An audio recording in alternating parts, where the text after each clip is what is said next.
السلام علیکم ورحمۃ اللہ وبرکاتہ۔ آج ہم جس دور میں جی رہے ہیں اس میں ہم دیکھ سکتے ہیں کہ ہمارے درمیان، مذہبی دنیا کے درمیان ایسے مسائل میں لوگوں کو الجھایا جا رہا ہے جن کا امت کی فلاح سے، بہبودی سے اور اخروی نجات سے کوئی لینا دینا نہیں ہے۔ ہمیشہ سے یہ کوشش کی جاتی رہی اور آج بھی ہو رہی ہے۔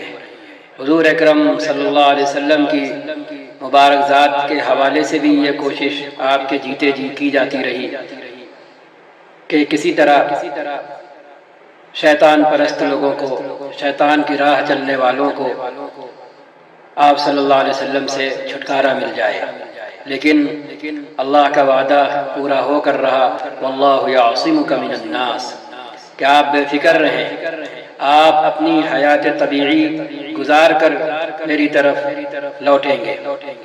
اس سے پہلے آپ کا کوئی بھی کچھ بھی بگاڑ نہیں سکے گا، چاہے کوئی ہو، ایم من کا۔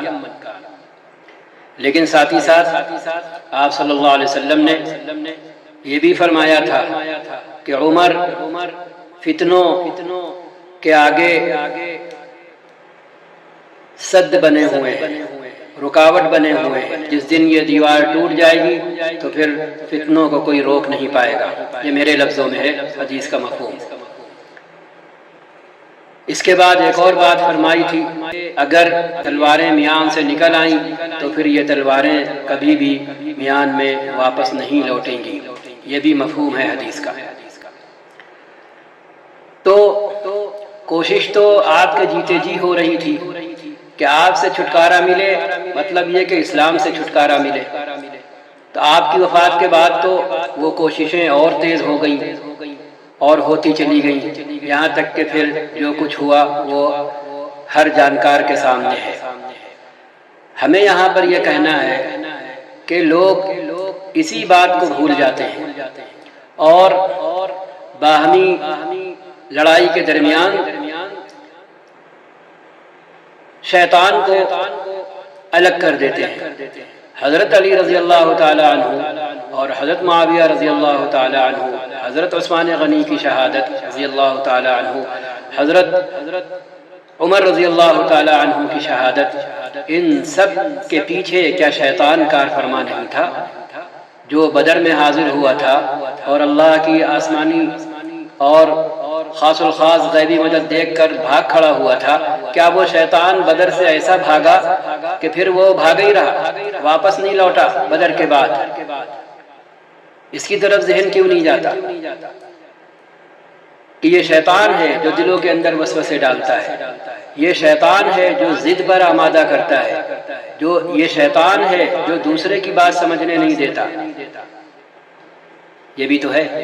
تو جب ہم تبصرہ کرنے بیٹھیں تو شیطان کو بھی تو ملحوظ رکھیں، اس کو ذہن میں رکھ کر بات کریں، اس کا بھی تو تذکرہ کریں کہ بظاہر جو کچھ ہوا اس کے پیچھے سب سے بڑا محرک وہ شیطان تھا جو بدر میں حاضر ہوا تھا مشرکین اور کفار کا ساتھ دینے کے لیے۔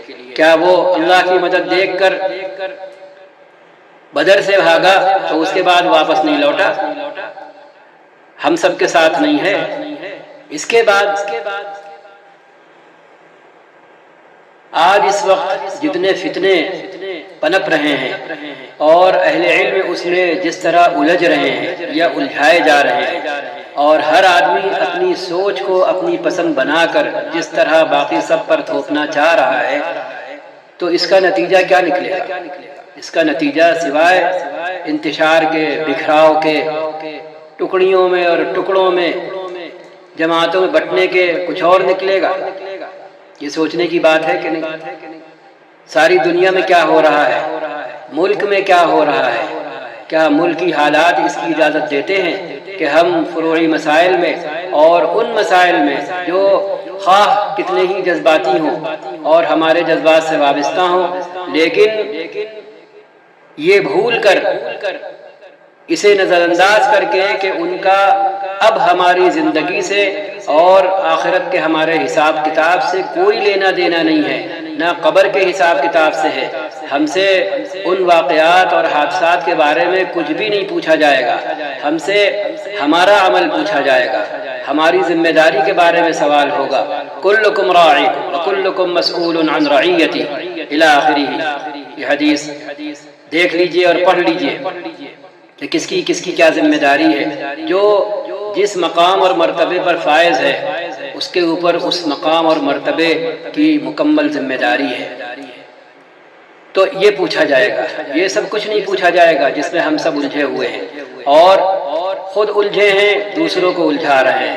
لا حاصل بحث، فروعی مسائل، ایسے مسائل جن کا اس دور سے جس وقت قرآن اتر رہا تھا اور آپ صلی اللہ علیہ وسلم سے کوئی لینا دینا نہیں ہے، اصحاب سے کوئی لینا دینا نہیں ہے، وہ مسائل آج ہمارے عقیدے کے مسائل بنے ہوئے ہیں، ہمارے ایمان اور کفر کے مسائل بنے ہوئے ہیں۔ بس پتہ نہیں کیا ہوگا، ملکی حالات کیا اجازت دیتے ہیں کہ ہم گڑے مردے اکھاڑیں اور ان پر پھر تبصرہ کریں۔ لیکن شیطنت اور اس کا مکر اور فریب اور اس کی کوشش راہ راست سے ہٹانے کی، وہ تو چلتی رہے گی اور وہ چل رہی ہے، لوگ اس کا شکار بھی ہو رہے ہیں اور پھر اس کا کام بھی کر رہے ہیں، اس کے کام میں لگے بھی ہیں۔ حالانکہ کوشش کیا ہونا چاہیے تھی؟ سر جوڑ کر بیٹھ کر کیا ڈیسیزن لینا چاہیے تھا؟ کیا وہ قوم ختم ہو گئی جس نے اس سے پہلے ایک فیصلہ کیا تھا ملک کے اندر؟ وہ قوم ختم ہو گئی۔ تو ہر مسئلے کا حل آج کی یہ کوشش کہ ہم آپسی اختلافات سے بچیں، اس کا صرف ایک نسخہ ہے اور ایک حل ہے کہ ہم قرآن کی طرف واپس لوٹیں، قرآن کی طرف واپس لوٹیں، قرآن کی طرف واپس لوٹیں۔ اور قرآن سمجھنے کے لیے نبی اکرم صلی اللہ علیہ وسلم کی وضاحت اور تشریح جو ظاہر ہے سیدھے سیدھے ہم تک نہیں پہنچے گی، صحابہ کے واسطے ہی سے پہنچے گی، جو قرآن کے بھی راوی ہیں اور جو کلام رسول کے بھی راوی ہیں۔ ہم سمجھتے ہیں قرآن بالکل متواتر ہے، اس میں کوئی شک شبہ کی گنجائش نہیں ہے، تو سوال یہ ہے قرآن آیا کہاں سے، کیسے آیا؟ الگ سے آ گیا یا انہی صحابہ نے نقل کیا؟ تو صحابہ ہی قرآن کے بھی ناقل ہیں اور صحابہ ہی کلام رسول کے بھی ناقل ہیں۔ بس ہمیں یہاں پر رکنا ہوگا، ہمیں یہاں پر ٹھہرنا ہوگا، اور آگے وہ بحثیں اور وہ باتیں جو صحابہ کے وقت موجود ہی نہیں تھی، جن کا تصور ہی نہیں تھا، ہم بھی ان سے منہ پھیریں کہ بھائی جن ایمانیات کے ساتھ صحابہ رخصت ہو گئے، انہی ایمانیات کے ساتھ ہم بھی رخصت ہو جائیں گے، بات ختم، بات ختم۔ ورنہ ایسی باتیں جو نری انسان کی اپنی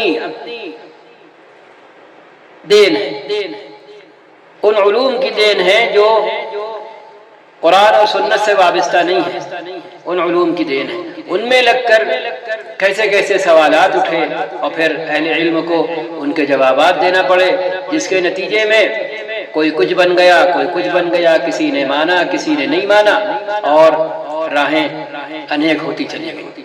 اگر ہمیں واپس لوٹنا ہے اللہ کی طرف، اگر ہمیں واپس لوٹنا ہے کلام اللہ کی طرف، اگر ہمیں واپس لوٹنا ہے زبان نبوت کی وضاحت اور تشریح کی طرف، تو ہمیں پھر صحابہ تک محدود ہونا ہوگا۔ وہ کیسے مسلمان ہوئے؟ ان کے کیا معتقدات تھے؟ آپ صلی اللہ علیہ وسلم نے اصحاب کو کن باتوں پر ایمان لانے کو کہا تھا، ایمان لانے کو فرمایا تھا؟ آپ صلی اللہ علیہ وسلم نے اپنے اصحاب کو کون سی باتیں ایمان بنا کر پیش کی تھی؟ یہ سوچنے کی بات ہے کہ نہیں بات ہے؟ ورنہ نیچے جتنے اترتے جائیں گے تو بالکل سمندر کی طرح کہ اگر ساحل پر آپ کھڑے ہیں تو روشنی آپ کے ساتھ ہے اور ڈوبنے کا خطرہ بھی نہیں ہے۔ لیکن اگر آپ سمندر میں کود گئے، ان الجھاؤں کے سمندر میں، اختلافات کے سمندر میں، اپنی اپنی پسند کی تشریحوں کے سمندر میں، تو بس پھر جیسے جیسے آپ اور گہرائی میں اترتے جائیں گے، ویسے ویسے یہ اختلافات کا سمندر آپ کو اندھیرے میں ڈالتا جائے گا، روشنی آپ سے دور ہوتی جائے گی۔ ابھی تازہ ترین واقعہ جو ہوا، جس میں 4-5 لوگ ڈوب گئے، جو ٹائٹینک دکھانے کے لیے جو وہیکل اور جو سادھن استعمال کیا جاتا تھا، تو جو تحقیقات آئی تو کیا ہوا کہ اتنی گہرائی میں وہ پڑا ہوا ہے کہ آپ ایک حد تک سورج کی روشنی دیکھیں گے اور آپ تک پہنچے گی، اور اس کے بعد جیسے جیسے آپ اور نیچے اترتے جائیں گے ویسے ویسے اندھیرا بڑھتا جائے گا، اور جب آپ تہ میں پہنچیں گے تو آپ کو کچھ بھی سجھائی نہیں دے گا۔ اختلافات کا بھی یہی حال ہے، اپنی اپنی فکروں کا بھی یہی حال ہے، اپنی پسند کی تشریح اور وضاحت کا بھی یہی حال ہے۔ نبی کریم صلی اللہ علیہ وسلم کی وفات کے فوراً بعد کیا مسئلہ کھڑا ہوا تھا؟ نظم و نسق کا، انتظام کا، کہ اب آپ صلی اللہ علیہ وسلم نہیں ہیں تو سب سے پہلے اب ایک منتظم طے کیا جائے، ایک حاکم طے کیا جائے، ایک امیر طے کیا جائے، یا یہ کھڑا ہوا تھا سب سے پہلے مسئلہ کہ بھائی آپ صلی اللہ علیہ وسلم تو اب دنیا سے رخصت ہو گئے، تو اب آپ کی حیثیت حیاتی کی ہے یا مماتی کی ہے؟ مثال کے طور پر یہ کھڑا ہوا تھا اس وقت یہ بحث پیدا ہوئی تھی۔ تو پھر تو صحابہ کا ایمان تو اس کے بنا ہے، تو پھر اس طرح ہم سوچ سکتے ہیں اور اپنے آپ کو سمیٹ سکتے ہیں اور اپنے آپ کو واپس لوٹا سکتے ہیں دور صحابہ کی طرف، جہاں آپ صلی اللہ علیہ وسلم کے فرمودات پر، آپ کی باتوں پر، آپ کے کلام پر عمل ہو رہا تھا، اور صحابہ نے جو سمجھا اس پر عمل کیا، جو نہیں سمجھا اسے پوچھا پھر عمل کیا۔ ہم بھی یہی کر سکتے ہیں، اور دائیں بائیں جو ہم سے پوچھے ہم اسے سیدھا سیدھا ٹھینگا دکھا دیں کہ بھیا اپنے پاس رکھو، ٹھیک ہے، ہاں یہ کہیں نہیں ہے، ایمانیات میں یہ کہیں نہیں آیا ہے، حدیث جبریل میں بھی یہ کہیں نہیں آیا ہے، قبر کے سوال جواب میں بھی کہیں نہیں آیا ہے، ٹھیک ہے یہ اپنے پاس رکھو، یہ سارا سب کچھ کتنا آسان ہے۔ اب مثال کے طور پر ایک اور مثال لے لیجیے، دوسرے کر رہے ہیں یہی کام بالکل آنکھ بند کر کے، انہوں نے جن چیزوں کو مانا ہے آپ لاکھ دلیل دیجیے، وہ آپ کی کہیں ایک کان سے سنیں گے دوسرے کان سے نکال دیں گے۔ اپنے یہاں کی مثال لے لیجیے، جو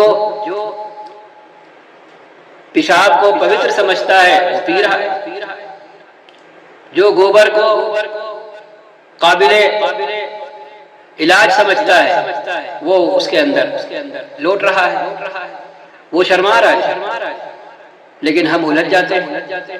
ایک اور مثال لے لیجئے، مثال کی حد تک کہا گیا ہے ایسا، حضرت امام راضی رحمت اللہ علیہ کی وفات کا وقت آیا، شیطان بھی حاضر ہو گیا، سوال جواب شروع ہو گئے ان سے، سوال کرتا یہ جواب دیتے، وہ اس جواب پر ایک اور اعتراض جڑ دیتا، یہ اس اعتراض کا جواب دیتے، وہ پھر ایک اور اعتراض جڑ دیتا، یہ سلسلہ طویل ہو گیا۔ اب آپ گھبرائے، کہہ رہے کیونکہ امام راضی علوم عقلیہ کے امام تھے، اسی پر شیطان نے چلایا کہ چلو ان کے استاذ کو یہ جو سوال جواب کا سلسلہ چل رہا تھا اس کا کشف ہوا، اور وہیں سے بیٹھے بیٹھے انہوں نے یہ فرمایا، کہتا کیوں نہیں ہے کہ اللہ کو بنا دلیل مانا؟ جب یہ کہا تو شیطان نے کہا، راضی بچ گئے تم، ورنہ تم دلیلیں دیتے رہتے اور ہم تمہاری دلیلیں کاٹتے رہتے۔ تو ہم یہ کام نہیں کر سکتے ہیں، بلکہ یہی مطلوب ہے۔ اللہ کے رسول صلی اللہ علیہ وسلم سے صحابہ نے کتنے سوال کیے، بتایا کتنے سوال کیے؟ تو دین اور اسلام الجھانے کے لیے تھوڑی آیا ہے، یہ تو یہ دنیا کی جو زندگی ہے، جو امتحان بنا کر یہاں دنیا میں رکھی گئی ہے، اس کے حل کے لیے آیا ہے۔ تو ہمارے لیے اتنا عقیدہ کافی نہیں ہے جو صحابہ کے پاس تھا، اتنا عقیدہ کافی نہیں ہے جو نبی نے اپنے اصحاب کو سکھایا، صرف اتنا عقیدہ کافی نہیں ہے۔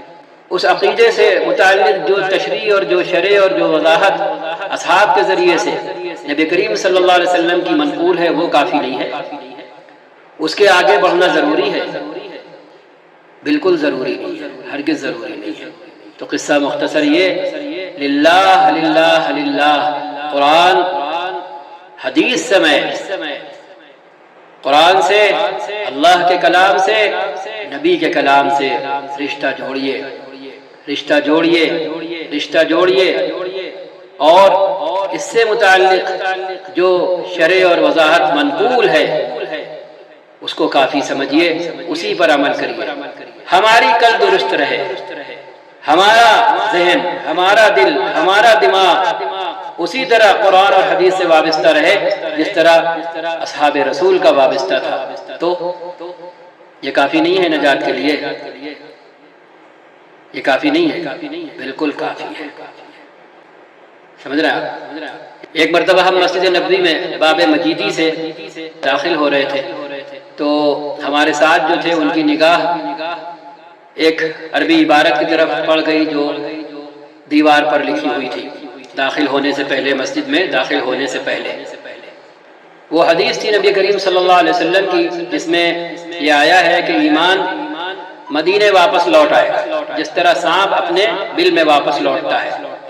تو وہ کہنے لگے کہ پھر مولانا کیا مدرسے ختم ہو جائیں گے اور مولوی ختم ہو جائیں گے، یہ سب خطر کیسے؟ یہ تو بڑی خطرناک بات ہے کہ دنیا ایمان کے بنا ہو جائے گی۔ ہم نے کہا یہی حدیث کہہ رہی ہے، اب یہ نہیں پتا کہ مولوی ختم ہو جائیں گے یا نہیں، مدارس ختم ہو جائیں گے یا نہیں، حدیث یہ کہہ رہی ہے کہ ایمان نہیں ہوگا، ایمان سمٹ کر مدینے چلا آئے گا۔ کتنی خطرناک بات ہے، کتنی خطرناک بات ہے، ہم سوچے ذرا۔ تو حدیث سیدھے سیدھے یہ نہیں کہہ رہی کہ ہمارے اندر ایمان نہیں ہوگا، ہم خود کو مومن اور مسلمان سمجھتے ہوں گے۔ دوسری حدیث میں یہ فرمایا نہیں گیا صبح کا مسلمان اٹھے گا، شام ہوتے ہوتے کافر ہو جائے گا، شام کو مسلمان ہوگا، صبح ہوتے ہوتے کافر ہو چکا ہوگا۔ اور وجہ بھی آپ صلی اللہ علیہ وسلم نے بیان فرما دی، یبیع دینہ بعرض من الدنیا، وہ دین کو بیچ رہا ہوگا، دین فروش ہوگا، وہ دنیا کے ساز و سامان اور مال و متاع کے بدلے۔ یہ کب ہوگا؟ آئندہ کسی زمانے میں ہوگا، آج نہیں ہو رہا،